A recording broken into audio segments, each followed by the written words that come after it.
So a bit of a different video today.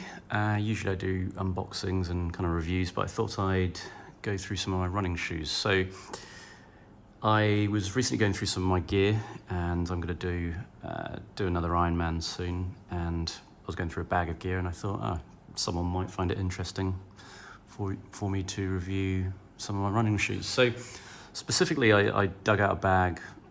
So one of the times the most recent time I did the Marathon des Sables, I wore these shoes, which are Nike Flyknit. So for anyone that doesn't know what that race is, it's basically a race across the Sahara, and the last time I did it, it was 257 kilometers. So I wore these shoes for 257 kilometers while doing that race. It's basically like a marathon a day, and one of the days is a long day, it was like a double marathon.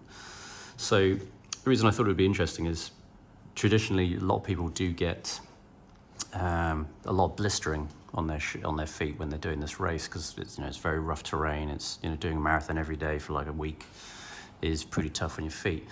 A lot of people have very heavy shoes that they use. I loved these Flyknit shoes. They're like wearing a sock. So the theory behind me using these, although they're very lightweight, and I mean these ones haven't ripped. You can see they're battered, but not ripped. But basically the rubbing is, there's barely any rubbing on any part of the foot. So a lot of people I saw, in the medical tent at the end of the days had severe heel, blisters. They had blisters around the toe areas and, basically all underfoot. So I lost one toenail. I lost my big toenail, and I did get a severe blister on one heel.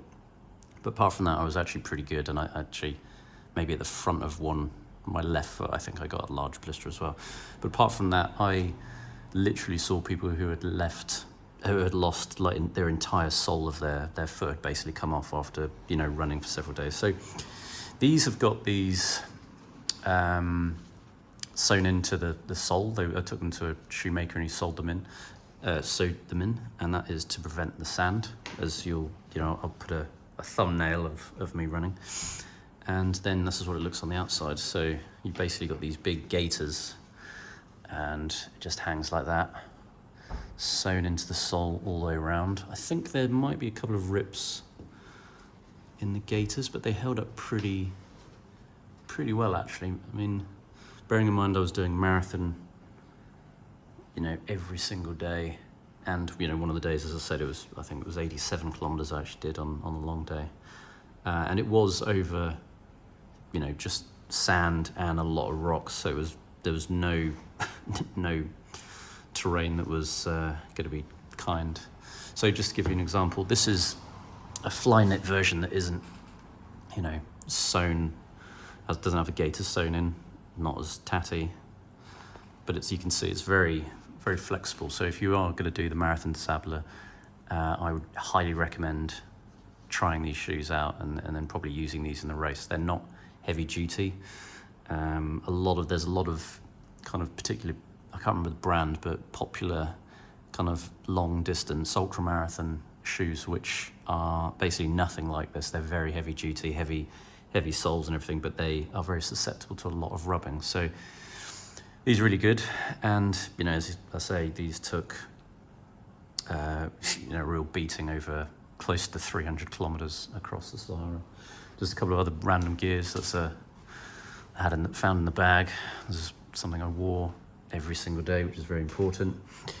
You've got sand goggles, which got absolutely battered in a couple of sandstorms we had. This is what I used for the 7 days.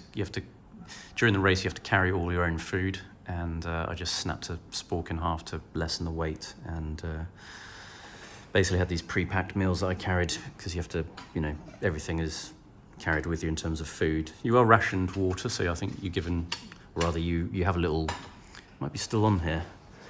It's not still on here, but you have a little card, and they basically stamp it at water stops and give you like liter bottles of water that you can clip into your backpack. So yeah, this is all I had like little fire lighter things you put in here, light those up, put your water in the bowl. You can see it's pretty buggered as well. And then yeah, just heat your feet up. That's the only utensil I carried for the week. That and a little spork. If I'm not racing, an ultra marathon, if I'm doing like an Ironman, these are what are these called? These are called Vapor Max. So these are, that you wouldn't wear these on, obviously, rocky terrain because they'll puncture. In fact, these ones are punctured. So yeah, one of them has gone through and I'm not able to use it anymore. But these are really great for if you're doing an Ironman. They are great if you have bad hips or bad knees or susceptible to injuries there, because they really cushion the blow for long distances. So I can do a marathon in these pretty easily, and you won't get any rubbing or anything like that. So, but they do wear out. I've got like a whole box of these shoes that are completely worn out and then pop to the bottom. But yeah, I think that's about it really.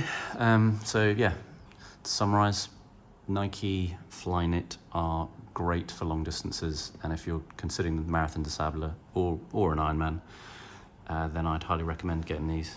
And yeah, gaiters, pretty much, I think you probably find shoemakers that will sew these in for you. But overall, yeah, they were great, and look forward to doing next Ironman. Thanks for watching, and any questions, let me know in the comments.